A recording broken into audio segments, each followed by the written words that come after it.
vipi? Bana, kama kawaida ukiniona mimi jua kabisa nakaribia kukupa updates mbalimbali za kimichezo ndani na nje ya nchi.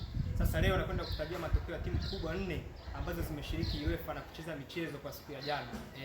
Mchezo wa kwanza ni Madrid dhidi ya Kairamate. Madrid aliweza kupata ushindi mkubwa sana wa bao 5-0. Mchezo mwingine, mchezo wa Chelsea akiwakaribisha Benfica katika uwanja wake wa nyumbani. Mchezo huu ulimalizika kwa Chelsea kupata ushindi wa bao 1-0. Mchezo mwingine ulikuwa mchezo wa Galatasaray akimkaribisha Liverpool katika uwanja wake wa nyumbani, na mchezo huu ulimalizika kwa Galatasaray kupata ushindi wa bao 1-0. Mchezo mwingine ulikuwa mchezo wa Inter Milan akimkaribisha Slavia Prague katika uwanja wake wa nyumbani. Mchezo huu ulimalizika kwa Inter Milan kupata ushindi wa bao 3-0. Na mchezo wa mwisho kwa siku ya jana ulikuwa mchezo wa Pafos FC akimkaribisha Bayern Munich katika uwanja wake wa nyumbani, na mchezo huu Bayern Munich aliweza kushinda ushindi mnono wa bao 5-1 pamoja na kwamba alikuwa ugenini.